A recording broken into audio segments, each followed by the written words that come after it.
지금 바로 구독과 좋아요 눌러주세요. 그리고 이 영상을 어디에서 듣고 있는지 알려주세요. 여러분의 이야기가 궁금합니다. 안녕하세요. 저는 아시아나 항공 부조종사 정민우입니다. 작년 12월 21일 제 비행 경력 15년 차에 마주한 그 순간은 제 인생을 완전히 바꿔놓았습니다. 베이징으로 향하는 KE729편 탑승객 374명을 태우고 인천을 이륙한 오후 2시 35분은 평온 그 자체였습니다. 창밖으로 펼쳐진 새하얀 구름과 맑은 하늘은 언제나처럼 아름다웠고 순항고도 3만 피트에 도달한 후 승객들은 기내식을 즐기고 있었습니다. 이륙 후 2시간 17분 저는 막 운항 일지를 작성하고 있었습니다. 갑자기 기체가 심하게 요동치기 시작했고 왼쪽 엔진의 경고음이 조종석을 가득 채웠습니다. 순간 모든 계기판이 붉은색으로 변했고 김상민 기장님의 얼굴이 굳어졌습니다. 중국 북부 창바이산의 예상치 못한 화산 분출로 인한 화산재가 엔진에 유입된 것이었습니다. 저희는 즉시 비상 체크리스트를 실행했습니다. 엔진 화재 경고, 비정상적인 진동 수치, 연료 압력 저하, 모든 지표가 위험 수준을 나타냈습니다. 객실에서는 승객들의 비명이 들려왔고 기체는 계속해서 흔들렸습니다. 그리고 5분 후 최악의 상황이 닥쳤습니다. 오른쪽 엔진마저 불안정한 상태에 진입한 것입니다. 고도계는 빠르게 숫자를 떨어뜨리고 있었습니다. 28,000피트, 26,000피트. 산소 마스크가 자동으로 내려왔고 승무원들은 승객들의 안전을 확보하기 위해 기내를 뛰어다니고 있었습니다. 저는 수없이 연습했던 비상 착륙 절차를 머릿속으로 되새기며 엔진 재시동을 시도했습니다. 첫 번째 시도 실패, 두 번째 시도 실패. 시간은 계속해서 흘러갔고 저희에게는 단 10분의 시간만이 남아 있었습니다. 그때 문득 2년 전 받았던 특수상황 훈련이 떠올랐습니다. 화산재로 인한 엔진 정지 상황에서의 특수 재시동 절차였습니다. 저는 김상민 기장님께 이 절차를 시도해보자고 제안했습니다. 창밖은 이미 화산재로 인해 시야가 제한된 상태였고 조종석의 공기는 팽팽한 긴장감으로 가득 찼습니다. 저는 손에 땀을 쥐며 절차를 하나하나 실행해 나갔습니다. 그때 저는 처음으로 깨달았습니다. 이 순간 제 손끝에서 움직이는 스위치 하나하나가 374명의 생명과 직결되어 있다는 것을, 그리고 이것이 오늘 밤 저희가 마주할 첫 번째 시련에 불과하다는 것은 그 누구도 예상하지 못했습니다. 조종석 창 너머로 보이는 어두운 하늘을 바라보며 저는 마음속으로 기도했습니다. 이 시련을 무사히 헤쳐나갈 수 있기를. 그리고 그때 두 번째 위기가 찾아왔습니다. 특수 재시동 절차를 시작한 직후였습니다. 갑자기 기체가 급격하게 좌측으로 기울어졌고 예상치 못한 강한 난기류가 항공기를 덮쳤습니다. 그 순간 김상민 기장님의 머리가 조종석 상단 패널에 강하게 부딪혔습니다. 제 눈앞에서 기장님이 천천히 의식을 잃어가는 모습을 보며 저는 온몸이 얼어붙는 것 같았습니다. 시간은 오후 4시 58분, 고도는 23,000피트까지 떨어진 상태였고 기상 레이더는 전방에 거대한 정난원을 보여주고 있었습니다. 객실 승무원장이 조종실로 달려와 응급처치를 시작했지만 기장님은 의식을 회복하지 못했습니다. 순간 제 귓가의 관제탑에 다급한 교신이 들려왔습니다. 이제 이 거대한 항공기와 374명의 승객들의 운명이 오롯이 제 어깨에 놓였습니다. 15년간의 비행 경험 중 이런 순간을 위해 끊임없이 훈련했지만 실제 상황은 훨씬 더 버거웠습니다. 기장님의 피가 흐르는 이마를 바라보며 저는 마음을 다잡았습니다. 우선 기체를 안정시키는 것이 급선무였습니다. 저는 부기장석에서 기장석으로 자리를 옮겼습니다. 움직이는 동안에도 기체는 계속해서 흔들렸고 발 아래로 펼쳐진 구름층은 마치 깊은 심연처럼 느껴졌습니다. 지금 착륙할 수 있는 가장 가까운 공항을 찾아야 했습니다. 레이더 스크린을 확인하니 다롄 공항이 100마일 거리에 있었습니다. 하지만 기상 상황이 좋지 않았습니다. 선양 공항은 140마일. 너무 멀었습니다. 그때 제 시선이 칭다오 공항에 꽂혔습니다. 120마일 거리, 기상 상태 양호, 활주로 상태 최적. 결단의 순간이었습니다. 관제탑에 비상 상황을 선포하고 칭다오 공항으로의 회항을 요청했습니다. 제 음성은 떨렸지만 최대한 침착하게 현재 상황을 전달했습니다. 기장의 부상, 엔진 상태, 연료 잔량, 승객 수, 모든 정보를 빠르게 전달하는 동안 머릿속으로는 착륙을 위한 모든 절차를 점검했습니다.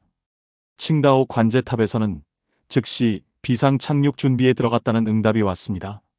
지상의 모든 항공기들이 긴급 대피를 시작했고 구조팀이 배치되었습니다. 제 심장은 마구 뛰었지만 이제 돌이킬 수 없는 선택을 내린 후였습니다. 남은 건 제가 할 수 있는 최선을 다하는 것뿐이었습니다. 활주로까지는 앞으로 40분. 그리고 그때 객실 승무원으로부터 또 다른 긴급한 연락이 왔습니다. 이 비행이 단순한 정기편이 아니었다는 것을 그제서야 알게 되었습니다. 칭다오 공항까지 40분. 저는 객실 승무원들에게 비상 착륙 준비를 지시했습니다.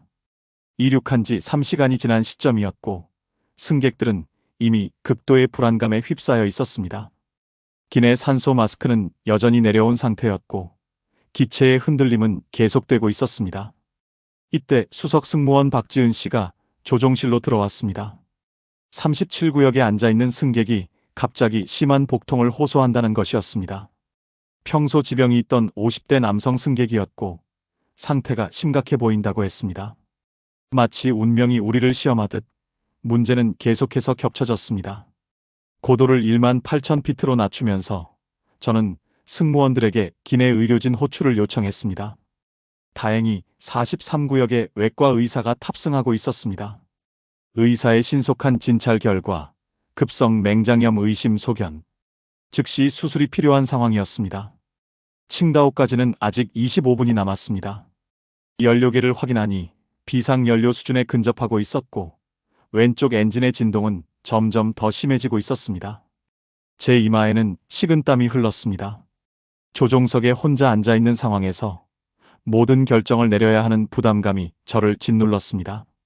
비상 착륙 절차를 준비하면서 저는 끊임없이 계산했습니다. 현재 속도와 고도, 남은 연료량, 바람의 방향과 세기, 모든 변수를 고려해야 했습니다. 활주로 23번이 가장 적합해 보였지만 당시 풍향이 이륙 방향과 달라 착륙이 더욱 까다로워질 것이 분명했습니다. 갑자기 기체가 크게 흔들렸고 조종석의 경고음이 다시 한번 울렸습니다. 오른쪽 엔진의 출력이 30%까지 떨어진 것입니다. 저는 즉시 보조동력 장치를 가동시켰습니다. 이제 칭다오 공항이 레이더에 들어왔지만 기상 상황도 악화되기 시작했습니다. 그때 관제탑으로부터 새로운 무전이 들어왔습니다. 칭다오 상급 종합병원에서 긴급한 요청이 들어왔다는 것입니다.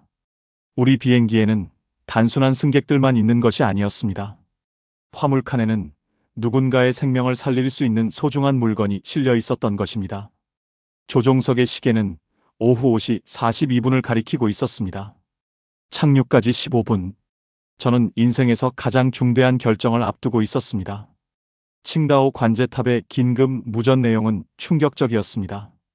저희 비행기의 화물칸에는 심장 이식을 기다리는 환자를 위한 장기가 있었습니다.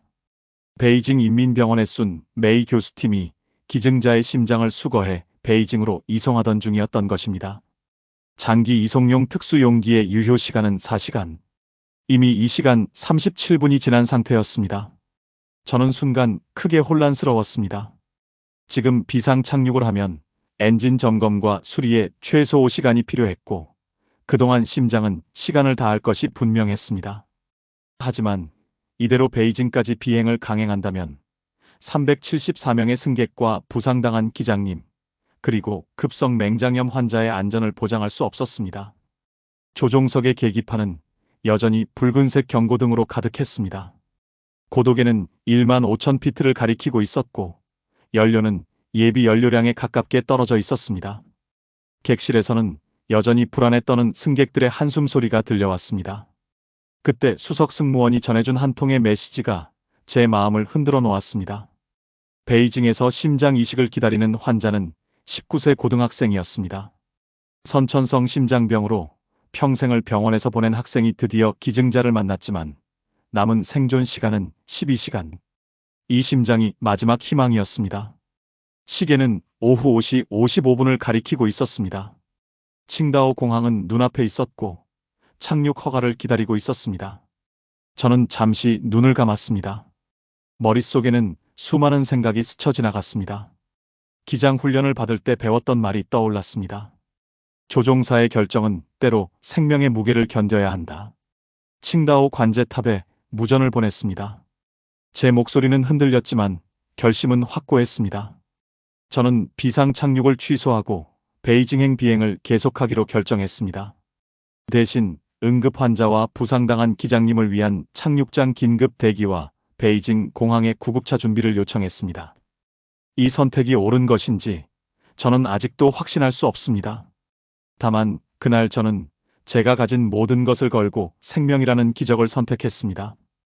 그리고 그 선택은 곧 또 다른 시련으로 이어졌습니다. 베이징으로 방향을 틀고 10분이 지났을 때 첫 번째 항의가 들어왔습니다. 퍼스트 클래스에 앉아있던 장 회장이라는 승객이었습니다. 중국 최대 건설사의 회장이었던 그는 베이징에서 열리는 중요한 계약 체결식에 참석해야 한다며 즉시 착륙을 요구했습니다. 수석 승무원은 최대한 공손하게 상황을 설명했지만 소용이 없었습니다. 장 회장은 자신이 얼마나 많은 비용을 들여 퍼스트 클래스 티켓을 구매했는지, 이 비행기에서 자신이 가장 중요한 승객이라는 것을 거듭 강조했습니다. 그의 목소리는 점점 더 커졌고 다른 승객들도 동요하기 시작했습니다.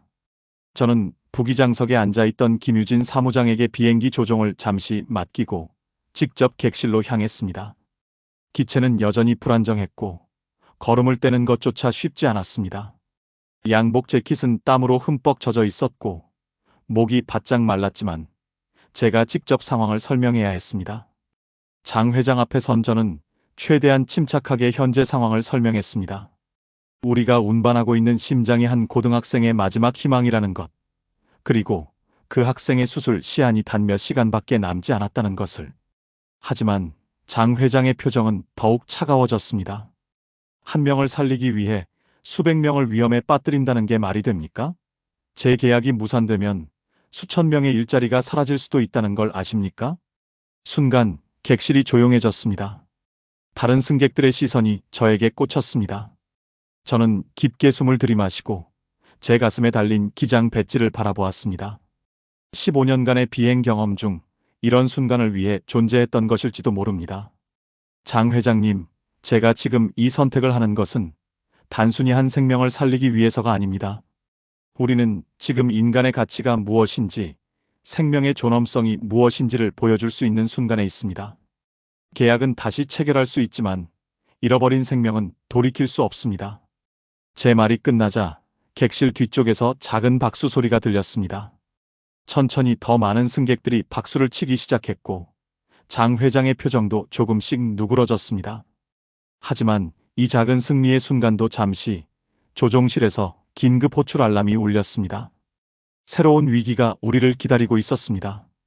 조종실로 돌아왔을 때 김유진 사무장의 얼굴이 창백했습니다. 베이징 공항에서 긴급 기상 경보가 발령되었다는 소식이었습니다. 거대한 폭풍 전선이 베이징 상공을 덮치기 시작했고 공항은 이미 모든 이착륙을 중단한 상태였습니다. 레이더 스크린에 나타난 기상도는 최악이었습니다. 시속 90노트의 강풍이 불고 있었고 천둥 번개를 동반한 폭우가 쏟아지고 있었습니다. 이 상황에서 손상된 엔진으로 베이징 착륙을 시도하는 것은 자살 행위나 다름없었습니다. 시계는 어느덧 오후 6시 28분을 가리키고 있었습니다. 심장의 유효 시간은 점점 줄어들고 있었고 연료 게이지의 바늘은 위험 수준에 가까워지고 있었습니다. 저는 즉시 대체 공항들의 상황을 확인했습니다. 텐진은 이미 폭풍권에 들어가 있었고 진안은 너무 멀었습니다. 그때 관제탑으로부터 새로운 제안이 들어왔습니다. 난징 공항으로의 회항을 권고한다는 것이었습니다. 기상 조건은 양호했고 거리도 적절했습니다. 하지만 그곳에는 치명적인 문제가 있었습니다. 난징에는 심장 이식 수술이 가능한 의료진이 없었던 것입니다. 제 손끝이 떨렸습니다. 객실에서는 여전히 맹장염 환자가 고통을 호소하고 있었고 부상당한 김상민 기장님도 여전히 의식을 되찾지 못한 상태였습니다. 그리고 화물칸에는 시간과 싸우고 있는 심장이 있었습니다. 그때였습니다. 기상 레이더에서 작은 틈이 보였습니다. 폭풍 전선 사이로 좁은 통로가 열리고 있었습니다. 이 틈을 통과하면 우한 방향으로 우회가 가능했고 그곳에는 아직 기회가 있었습니다. 하지만 이것은 엄청난 모험이었습니다. 손상된 엔진으로 폭풍 사이를 통과하는 것은 제가 배운 모든 안전 수칙을 위반하는 일이었습니다. 저는 잠시 눈을 감았습니다. 귓가에는 심장을 기다리는 19세 소년의 숨소리가 들리는 것 같았습니다. 눈을 떴을 때 제 안의 두려움은 이미 사라져 있었습니다. 관제탑에 새로운 비행 계획을 전달했습니다. 우리는 폭풍을 뚫고 우한으로 향할 것입니다. 여기는 KE729편. 비상 경로 변경을 요청합니다. 우한 국제공항으로 직행하겠습니다. 현재 고도 12,000피트. 남은 연료 2시간 10분. 제 음성이 흔들리지 않았다는 것이 지금도 신기할 따름입니다. 이제 우리 앞에는 거대한 폭풍이 기다리고 있었고 저는 374개의 생명과 함께 역사상 가장 위험한 도전을 시작하려 했습니다. 폭풍 속을 비행하기 시작한 지 23분이 지났을 때였습니다. 왼쪽 엔진에서 갑자기 큰 폭발음이 들렸고 기체가 심하게 흔들렸습니다. 엔진 화재 경고등이 켜졌고 객실에서는 비명소리가 울려 퍼졌습니다. 우한까지는 아직 1시간 30분이 남았지만 이대로는 도착할 수 없다는 것이 분명해졌습니다. 순간적으로 레이더를 확인했습니다. 우리의 위치에서 가장 가까운 공항, 우시 국제공항이 45마일 거리에 있었습니다. 우시는 장기 이식 수술이 가능한 3급 종합병원이 있는 도시였습니다. 이것은 마지막 기회였습니다. 시계는 오후 7시 15분. 심장의 골든타임은 이미 3시간 52분이 지나 있었고 남은 시간은 겨우 8분. 우시 공항 관제탑과 교신하면서 저는 기도했습니다. 단 한 번의 기회, 완벽한 착륙이 필요했습니다. 여기는 KE729편. 엔진 화재 발생, 비상 착륙을 요청합니다. 기내에는 장기 이송용 심장이 있습니다. 의료진 긴급 대기 요청합니다. 우시 공항의 대응은 신속했습니다. 모든 이착륙이 중단되었고 소방차와 구급차가 활주로에 대기했습니다. 우시 제1인민병원의 장기 이식팀도 즉시 출동했다는 소식이 들려왔습니다. 고도를 낮추는 동안 기체는 계속해서 요동쳤습니다. 남은 엔진 하나로 균형을 잡는 것은 마치 칼날 위를 걷는 것 같았습니다. 착륙까지 5분. 활주로가 시야에 들어왔습니다. 그때 수석 승무원이 긴급하게 보고해 왔습니다. 맹장염 환자의 상태가 급격히 악화되었다는 것입니다. 체온이 40도까지 올랐고 의식이 흐려지기 시작했습니다. 또한 김상민 기장님의 두부 손상 출혈이 의심된다는 기내 의사의 소견도 전달받았습니다. 저는 관제탑에 추가 구급차를 요청했습니다. 착륙까지 3분. 기체는 폭우를 뚫고 하강을 시작했습니다. 착륙 장치를 내리는 순간 경고음이 울렸습니다. 왼쪽 착륙 장치가 완전히 고정되지 않은 것입니다. 시간은 없었습니다. 이것이 우리의 마지막 기회였고 저는 결단을 내려야 했습니다. 제 인생의 모든 비행 경험과 기술을 이 한순간에 쏟아부었습니다. 잠시 후 착륙하겠습니다. 모든 승무원은 비상 착륙 자세를 취해 주십시오. 제 목소리가 기내에 울려 퍼질 때 그 누구도 이 착륙이 얼마나 위험한지 알지 못했습니다. 단 하나의 실수도 허용되지 않는 순간 374명의 생명과 한 심장의 운명이 저의 손끝에 달려 있었습니다. 우시 제1인민병원 응급실은 이미 전시 상황과 같았습니다. 착륙 직후 저는 심장 이송팀과 함께 구급차에 올랐습니다. 시계는 오후 7시 43분. 심장의 유효 시간은 불과 몇 분밖에 남지 않았습니다. 병원으로 향하는 구급차 안에서 저는 처음으로 그 심장을 직접 보았습니다. 특수 제작된 의료용 아이스박스 안에는 누군가의 마지막 선물이 조용히 놓여 있었습니다. 옆자리에 앉은 장기 이식팀의 린 교수는 지난 15년간 이런 급박한 상황은 처음이라고 말했습니다. 병원에 도착했을 때 수술실은 이미 준비를 마친 상태였습니다. 하지만 새로운 문제가 발생했습니다. 심장 이식 수술의 권위자인 장원핑 교수가 상하이에서 돌아오지 않은 것입니다. 대신 5년차 외과 의사 왕 리양이 수술을 맡아야 했습니다. 수술실 밖에서는 환자의 어머니가 기도를 하고 있었습니다. 19년 전 그녀는 심장병을 안고 태어난 아들을 키우기 위해 모든 것을 바쳤습니다. 학비를 벌기 위해 야간 식당에서 일했고 매일 새벽 아들의 약을 챙겼습니다. 그리고 마침내 찾아온 기적 같은 기회. 하지만 지금 그 기회가 시간과의 싸움에서 져가고 있었습니다. 왕 리양 의사의 손이 떨리고 있었습니다. 지금까지 보조의사로만 참여했던 그에게 이번 수술은 너무나 큰 부담이었습니다. 그때 수술실 문이 열렸고 은퇴한 줄 알았던 우시 병원의 전설 자오민 교수가 들어섰습니다. 내가 도와주지 않으면 이 아이의 어머니는 평생 후회할 거야. 자오 교수의 한마디에 수술실의 분위기가 바뀌었습니다. 40년의 경험을 가진 그의 지휘 아래 수술팀은 새로운 희망을 품었습니다. 시계는 오후 8시 15분, 마지막 기적을 향한 사투가 시작되었습니다. 저는 수술실 밖 대기실에 앉아 있었습니다. 옆에는 비행기에서 만났던 장 회장이 아직도 있었습니다. 그는 더 이상 계약 체결을 이야기하지 않았습니다. 대신 자신의 아들도 10년 전 심장병으로 잃었다는 이야기를 들려주었습니다. 밤이 깊어갈수록 대기실은 점점 더 많은 사람들로 채워졌습니다. 비행기 승객들이 하나둘 모여들었고 병원 직원들도 퇴근하지 않고 남았습니다. 그들은 모두 한 소년의 생명이 살아나기를, 한 어머니의 기도가 이루어지기를 간절히 바라고 있었습니다. 수술이 시작된 지 4시간째, 밤 11시 47분이었습니다. 수술실의 붉은 등이 초록색으로 바뀌었고 자오민 교수가 모습을 드러냈습니다. 지친 얼굴이었지만 그의 눈빛은 밝게 빛나고 있었습니다. 수술은 성공적입니다. 새로운 심장이 박동을 시작했습니다. 순간 대기실에 있던 모든 사람들이 일제히 일어섰습니다. 환자의 어머니는 그 자리에 주저앉아 울음을 터뜨렸고 장 회장은 조용히 눈물을 닦았습니다. 저도 모르게 제 뺨으로도 눈물이 흘러내렸습니다. 수술을 집도한 왕 리양 의사의 모습이 인상적이었습니다.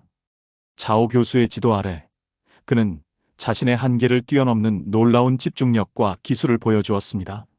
5년 전 한 번의 실수로 심장 외과에서 밀려났던 그였지만 이날 밤 그는 진정한 의사로 다시 태어났습니다. 더욱 놀라운 소식이 이어졌습니다. 병원 이사회가 긴급회의를 소집했고 우시 제1인민병원에 심장이식 전문센터를 설립하기로 결정했다는 것입니다. 센터의 책임자로 자오민 교수가, 그리고 수석 외과의로 왕 리양 의사가 임명되었습니다. 그날 밤 저는 특별한 광경을 목격했습니다. 수술이 끝난 후 왕 리양 의사가 자오 교수 앞에서 깊이 고개를 숙였습니다. 자오 교수는 말없이 그를 끌어안았고 두 의사의 눈에는 눈물이 고여 있었습니다. 스승과 제자 사이에서 일어난 작은 기적이었습니다. 환자의 어머니는 수술실 앞에서 모든 의료진에게 큰 절을 올렸습니다. 그녀의 아들이 태어난 지 19년 만에 처음으로 정상적인 심장을 갖게 되었다는 것이, 이제 그가 다른 아이들처럼 뛰어다닐 수 있다는 것이 그녀에게는 꿈만 같았습니다. 밤이 깊어갈수록 병원은 조용해졌지만 그 누구도 집으로 돌아가지 않았습니다. 우리는 모두 이 특별한 순간을 함께 나누고 싶었던 것 같습니다. 한 생명이 새롭게 태어나는 순간 우리도 모두 조금씩 달라져 있었으니까요.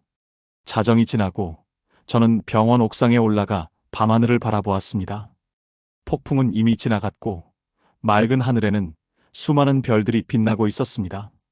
그리고 저는 깨달았습니다. 우리가 함께 만든 이 기적이 앞으로 더 많은 생명을 살리는 새로운 시작이 될 것이라는 것을. 그로부터 일주일 후 제 책상 위에 한 통의 편지가 도착했습니다. 우시 제1인민병원 측에서 보낸 감사 편지였습니다. 편지에는 수술을 받은 청신군의 회복 사진도 함께 들어 있었습니다. 산소 호흡기를 떼고 처음으로 환하게 웃는 모습이었습니다. 김상민 기장님도 의식을 되찾았고 맹장염 환자였던 승객 역시 무사히 수술을 마쳤다는 소식도 전해왔습니다. 더욱 놀라웠던 것은 장 회장의 연락이었습니다. 그는 우시 심장 이식 전문센터에 거액의 후원금을 기부했고 저소득층 심장병 환자들을 위한 기금도 설립했다고 합니다. 그날의 비행을 함께했던 승무원들은 매달 한 번씩 모임을 갖기로 했습니다. 우리는 그날의 경험이 단순한 우연이 아닌 우리 모두의 삶을 변화시킨 특별한 순간이었다는 것을 알게 되었습니다. 지난주 청신군이 퇴원했다는 소식을 들었습니다. 그는 이제 대학 입학을 준비하고 있다고 합니다. 의사가 되어 자신처럼 아픈 사람들을 돕고 싶다는 꿈을 가지게 되었다고 합니다. 왕 리양 의사는 이제 우시에서 가장 바쁜 심장외과 의사가 되었습니다. 그의 수술실에는 항상 자오 교수가 남겨준 말이 걸려 있다고 합니다. 한 사람의 생명이 우리의 사명이다.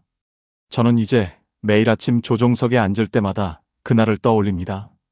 때로는 한순간의 선택이 얼마나 많은 것을 변화시킬 수 있는지, 우리가 서로를 믿고 도울 때 어떤 기적이 일어날 수 있는지를 말입니다. 비행기 화물칸에 실려있던 그 심장은 단순한 장기가 아니었습니다. 그것은 한 소년의 꿈이었고, 한 어머니의 기도였으며, 의사들의 사명이었고, 374명 승객들의 용기였습니다. 우리는 모두 그 기적의 순간을 만들어낸 작은 영웅들이었던 것입니다. 이제 저는 압니다. 진정한 기적은 하늘에서 저절로 일어나는 것이 아니라 우리가 서로를 위해 내미는 작은 손길에서 시작된다는 것을. 그리고 그날 우리 모두는 한 사람의 생명이라는 이름으로 하나가 되어 그 기적을 만들어냈습니다. 이것으로 제 이야기를 마칩니다. 늦은 시간까지 들어주셔서 감사합니다. 여러분의 하늘에도 언제나 별이 가득하기를 바랍니다. 아시아나항공 부조종사 정민우 드림. 안녕하세요. 대한항공 부조종사 강지웅입니다. 지난 8월의 그날은 제 20년 비행 경력에서 가장 잊을 수 없는 순간이 되었습니다. KE419편 방콕에서 인천으로 향하는 일상적인 비행이었습니다. 승객 283명을 태우고 오후 3시 15분에 이륙했습니다. 방콕의 날씨는 화창했고 이륙 후 순항 고도에 올랐을 때까지 모든 것이 평화로웠습니다. 하지만 이륙 후 2시간 만에 예상치 못한 무전이 들어왔습니다. 태풍 마리아가 예상보다 빠르게 북상하고 있다는 것이었습니다. 당초 예보로는 내일 새벽에 한반도에 영향을 미칠 것으로 예상됐던 태풍이 갑자기 이동 속도를 높여 우리 비행 경로와 겹치게 된 것입니다. 더 큰 문제는 기내에서 발생했습니다. 12비 좌석의 임산부가 조기 진통을 시작했다는 승무원의 보고였습니다. 임신 32주차, 아직 출산하기에는 너무 이른 시기였습니다. 산모는 방콕의 한 병원에서 치료를 마치고 귀국하던 중이었고 의사의 허가를 받고 탑승했다고 했습니다. 순간 제 머릿속이 복잡해졌습니다. 현재 위치에서 가장 가까운 공항은 대만 타이페이였지만 이미 태풍의 영향권에 들어가 있었습니다. 상하이는 너무 멀었고 오키나와는 기상 상태가 좋지 않았습니다. 그때였습니다. 기장 박민석 기장님의 얼굴이 창백하게 변했습니다. 혈압이 급격히 떨어지면서 의식을 잃기 시작한 것입니다. 나중에 알게 된 사실이지만 기장님은 이날 아침부터 심한 복통을 느꼈다고 합니다. 하지만 대체 인력이 없는 상황이라 진통제로 버티며 비행에 나섰던 것입니다. 이제 모든 것이 제 어깨에 놓였습니다. 태풍이 다가오는 하늘에서 조기 진통으로 고통받는 임산부와 의식을 잃은 기장님을 안전하게 지상으로 모셔야 했습니다. 그리고 그때 객실 승무원으로부터 또 하나의 긴급한 연락이 왔습니다. 객실 승무원의 긴급 연락은 충격적인 것이었습니다. 화물칸에 실려있는 골수 이식 샘플이 위험한 상태라는 것입니다. 방콕의 시리랏 병원에서 채취한 골수가 인천의 7살 소아암 환자를 위해 운송되고 있었는데 보관 용기의 온도 조절 장치에 문제가 생긴 것입니다. 의료용 특수 용기는 영하 196도의 온도를 유지해야 했지만 장치의 고장으로 온도가 서서히 올라가고 있었습니다. 골수의 유효 시간은 12시간.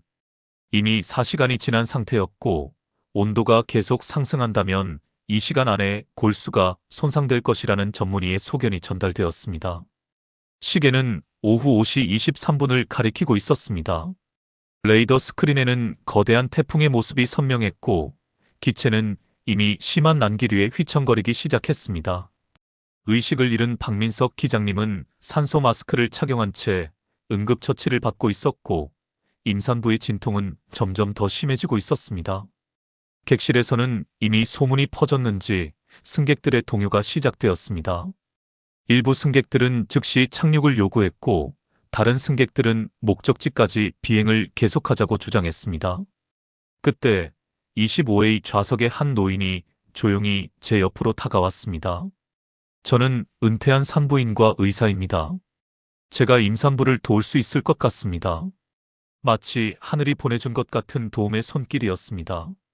하지만 여전히 결단의 순간이 남아 있었습니다. 현재 위치에서 가장 가까운 제주도까지는 1시간 30분. 하지만 태풍이 몰고 온 강풍이 제주 상공을 뒤덮고 있었습니다. 인천까지는 2시간 45분이 필요했고, 이는 골수의 유효 시간을 훨씬 넘어서는 시간이었습니다. 그때 관제탑으로부터 새로운 제안이 들어왔습니다. 일본 구마모토 공항으로의 회항을 권고한다는 것이었습니다. 태풍의 영향권을 벗어날 수 있는 유일한 선택지였지만 그곳에는 소아암 환자를 위한 의료시설이 없었습니다. 제 손에 들린 계기판의 숫자들이 흔들렸습니다. 고도 35,000피트, 외부 온도 영하 52도, 남은 연료 4시간 17분. 모든 수치가 정상이었지만 이것은 그저 숫자에 불과했습니다. 지금 제가 내려야 할 결정은 숫자로는 설명할 수 없는 것이었으니까요. 오후 5시 45분, 상황은 더욱 악화되었습니다. 임산부의 진통 간격이 5분으로 좁혀졌고, 의료용 골수 보관 용기의 온도는 이미 영하 150도까지 상승한 상태였습니다. 그때 은퇴한 산부인과 의사 김성철 선생님이 놀라운 제안을 했습니다. 비상의료 키트에 항진 통제가 있다면 제가 진통을 늦출 수 있을 것 같습니다. 이 시간 정도는 버틸 수 있을 겁니다. 동시에 47시 좌석의 승객이 자신을 소개했습니다. 국립암센터 연구원이라고 했습니다. 그는 골수 보관 용기의 온도를 낮출 수 있는 방법을 알고 있었습니다. 비행기의 화물칸 온도를 최대한 낮추고 기내 제빙 시스템의 드라이 아이스를 활용하면 1시간 정도 버틸 수 있다는 것이었습니다. 하늘이 도와주고 있었습니다. 하지만 여전히 가장 큰 문제가 남아 있었습니다. 태풍은 시속 45노트의 강풍을 몰고 와 우리의 비행 경로를 가로막고 있었고 연료는 계속해서 줄어들고 있었습니다. 그때 부조종석의 레이더 스크린에서 작은 변화를 발견했습니다. 태풍의 북서쪽에 좁은 통로가 열리고 있었습니다. 기상 전문가들도 예측하지 못한 작은 틈.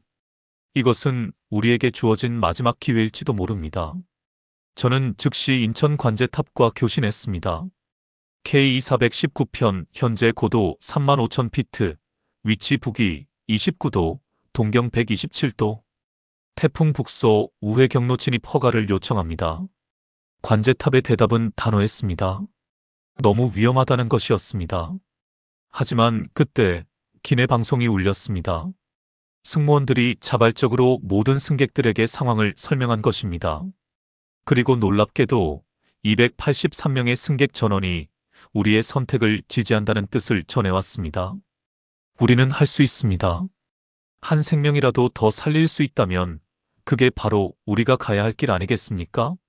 누군가의 외침이 기내를 울렸고 그 순간 저는 깨달았습니다.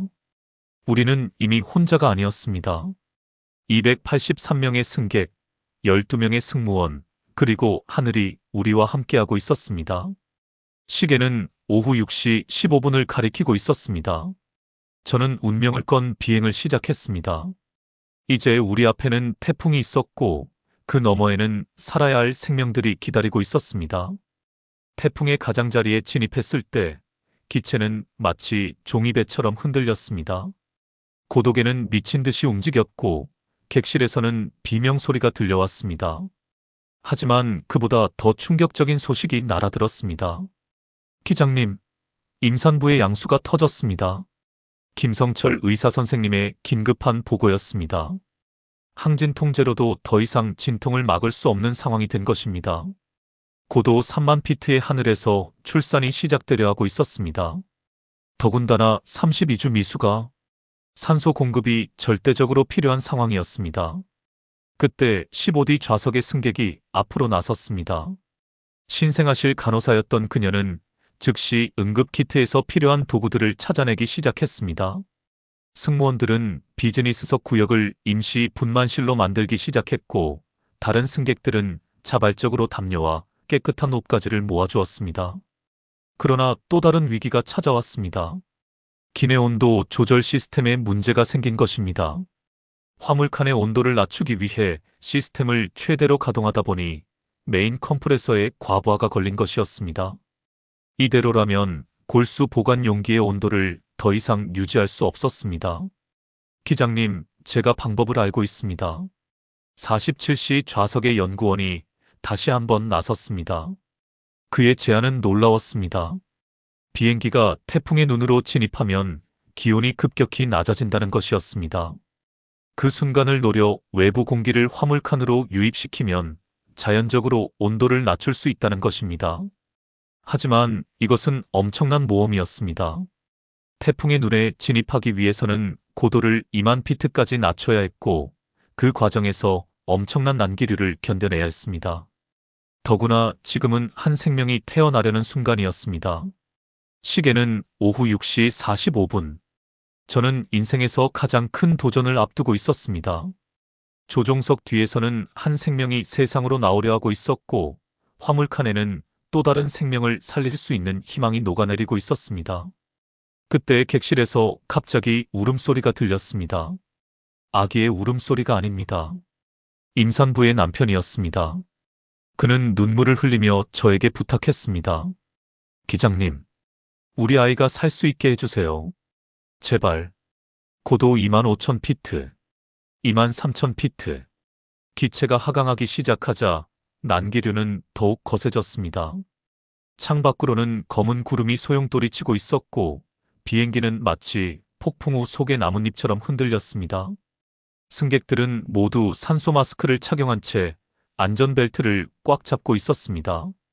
그때 비즈니스석에서 긴급한 목소리가 들려왔습니다. 아기의 머리가 보입니다. 하지만 산소 포화도가 너무 낮아요. 김성철 의사 선생님의 외침이었습니다. 고도가 낮아지면서 기내 기압 변화가 임산부와 태아에게 위험한 상황을 만들고 있었던 것입니다. 하지만 이대로 고도를 다시 올린다면 화물칸의 골수는 살릴 수 없었습니다. 순간 제 머릿속에 번개처럼 스치는 생각이 있었습니다.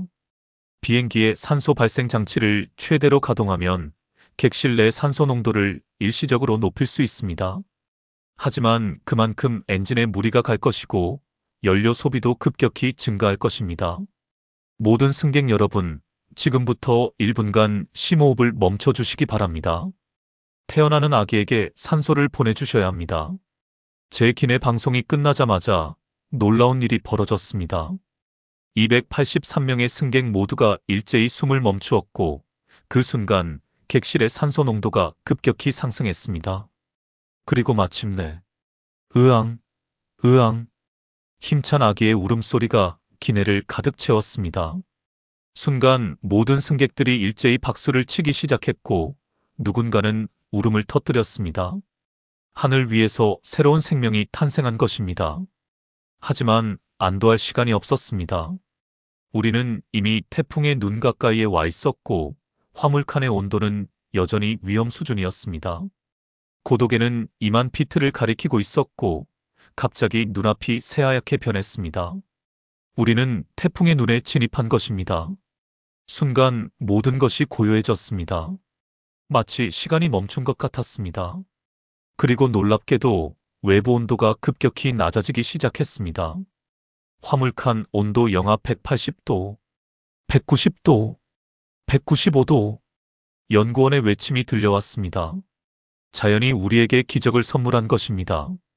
하지만 이 평화는 잠시뿐이었습니다. 곧 우리는 태풍의 또 다른 벽을 만나야 했고, 그곳에서는 더 큰 시련이 우리를 기다리고 있었습니다. 태풍의 눈을 벗어나는 순간 모든 것이 지옥으로 변했습니다. 시속 120노트의 강풍이 비행기를 강타했고 기체는 롤러코스터를 타듯 심하게 흔들렸습니다. 저는 필사적으로 조종간을 잡았지만 비행기는 마치 살아있는 생명체처럼 제 의지와는 다르게 움직였습니다. 더 큰 문제는 연료였습니다. 산소 발생 장치의 최대 가동으로 인해 연료가 예상보다 빠르게 소모되고 있었고 이대로라면 인천까지 도달하기 어려울 것 같았습니다. 그때 의식을 잃었던 박민석 기장님이 깨어났습니다. 하지만 그의 첫 마디는 충격적이었습니다. 네, 내가 어디에 있는 거지? 기장님은 일시적인 기억 상실 상태였습니다. 자신이 비행기 조종석에 있다는 사실조차 기억하지 못했습니다.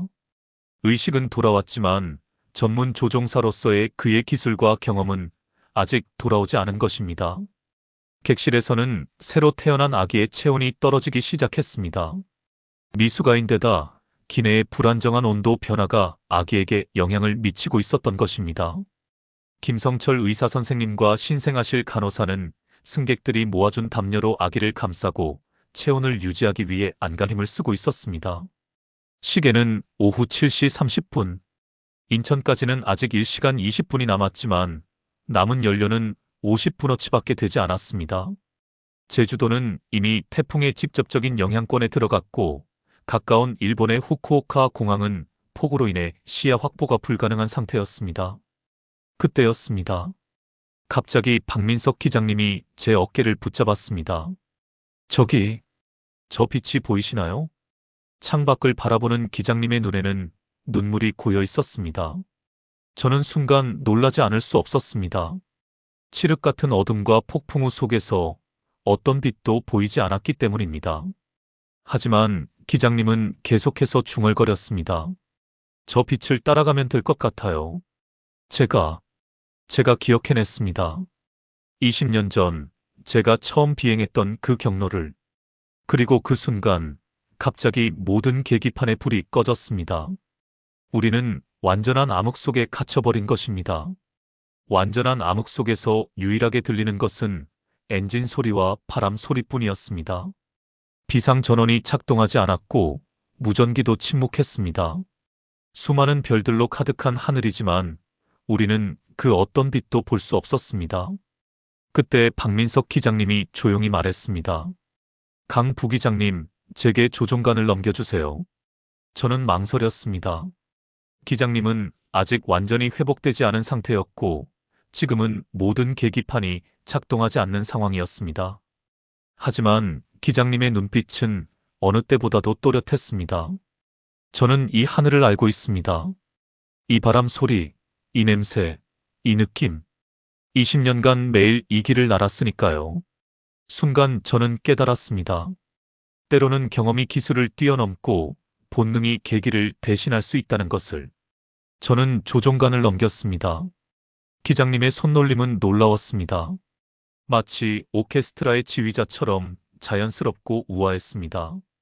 계기판도 없이 오직 감각만으로 비행기를 조종하고 있었습니다. 객실에서는 갓 태어난 아기가 평화롭게 잠들어 있었고 화물칸의 골수 보관 용기는 기적적으로 온도를 유지하고 있었습니다. 마치 모든 것이 제자리를 찾아가는 것 같았습니다. 15분이 지났을까요? 갑자기 구름 사이로 한 줄기 빛이 비쳐들었습니다. 그리고 그 빛을 따라 비행기가 움직이기 시작했습니다. 이제 곧 인천이 보일 겁니다. 저 구름 너머에. 기장님의 말이 끝나기도 전에 기적이 일어났습니다. 모든 전기 계통이 순차적으로 복구되기 시작한 것입니다. 레이더 스크린이 켜지고 계기판의 불빛이 하나둘 돌아왔습니다. 화면에 나타난 우리의 위치는 정확히 인천 상공이었습니다. 그리고 우리 앞으로 태풍이 지나간 자리, 맑은 하늘이 펼쳐져 있었습니다. 마치 누군가가 일부러 길을 터준 것처럼. 관제탑에 착륙 허가를 요청하세요, 강 부기장님. 우리가 해냈습니다. 기장님의 목소리가 떨렸습니다. 저도 모르게 눈물이 흘렀습니다.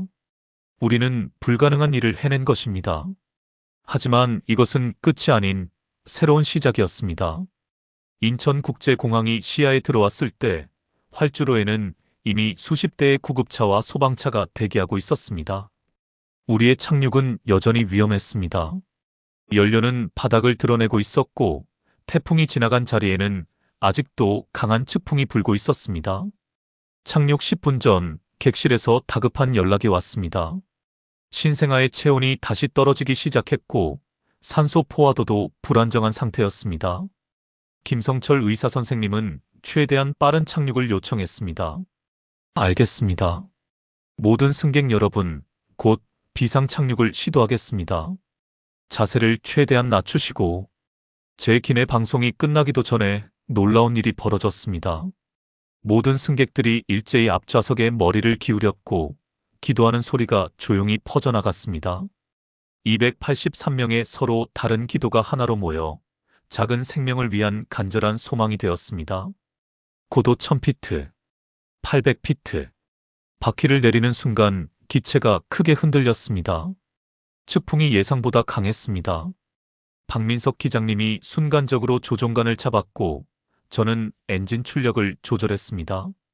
20년의 경험과 젊은 감각이 하나가 되어 완벽한 조화를 이루는 순간이었습니다. 마침내 바퀴가 활주로에 닿았습니다. 기체가 크게 흔들렸지만 우리는 해냈습니다. 비상제동이 시작되었고 기체가 완전히 멈추는 순간 객실에서 우렁찬 박수 소리가 터져나왔습니다. 구급대원들이 즉시 기내로 진입했습니다. 첫 번째로 신생아와 산모가 옮겨졌고 이어서 의식이 흐릿한 박민석 기장님이 실려나갔습니다. 화물칸에서는 특수의료팀이 골수 이송 용기를 조심스럽게 꺼내갔습니다. 저는 마지막 승객이 내린 뒤에야 조종석을 벗어났습니다.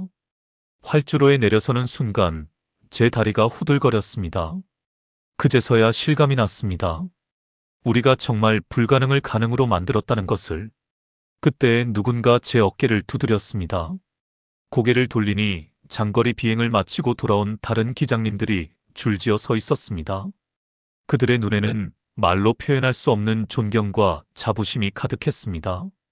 오늘 하늘이 당신들을 선택한 게 정말 다행이군요. 선배 기장님의 한마디에 저도 모르게 눈시울이 붉어졌습니다. 그리고 그때 병원으로 향하는 구급차에서 한 통의 전화가 걸려왔습니다. 구급차에서 걸려온 전화는 김성철 의사 선생님의 것이었습니다. 그의 목소리는 흥분으로 떨리고 있었습니다. 기장님, 믿기 힘든 이야기를 들었습니다.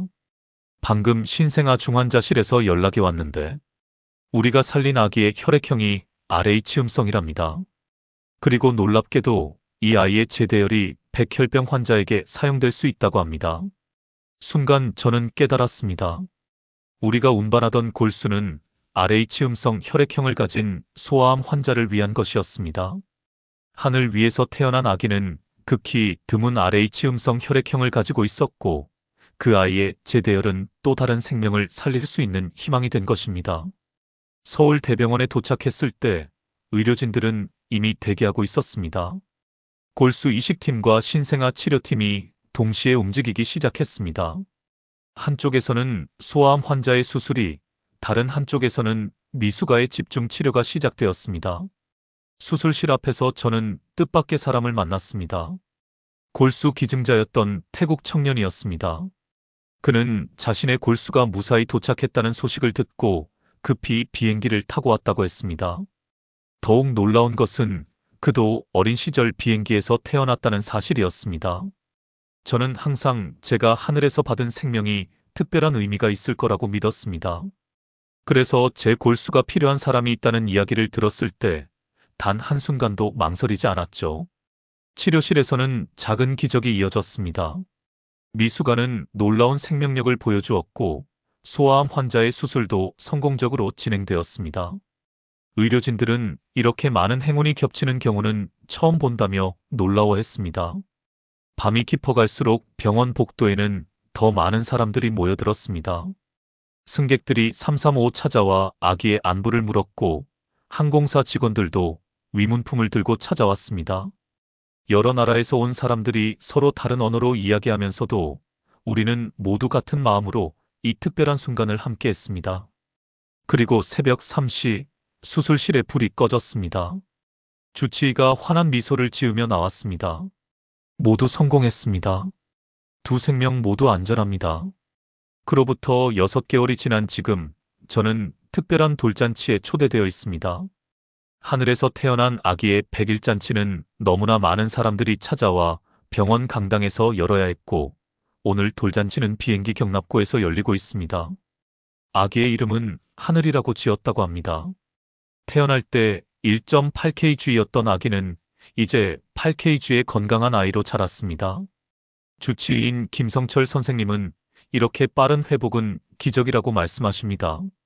놀랍게도 백혈병 환자였던 어린이도 이 자리에 함께 있습니다. 골수 이식과 제대열 치료 덕분에 완치 판정을 받았다고 합니다. 그 아이는 이제 파일럿이 되는 것이 꿈이라고 합니다. 박민석 기장님은 건강을 완전히 회복하셨고 현재는 비행교관으로서 후배들을 가르치고 계십니다. 기장님은 종종 그날의 이야기를 하십니다. 계기판도 없이 비행했던 그 순간이 오히려 자신의 인생에서 가장 선명한 기억으로 남아있다고. 태국에서 온 골수 기증자는 지금 인천국제공항의 지상 근무자가 되었습니다. 자신처럼 하늘에서 태어난 하늘이를 위해 한국에 남기로 결정했다고 합니다. 그는 매일 창공을 올려다보며 미소 짓습니다.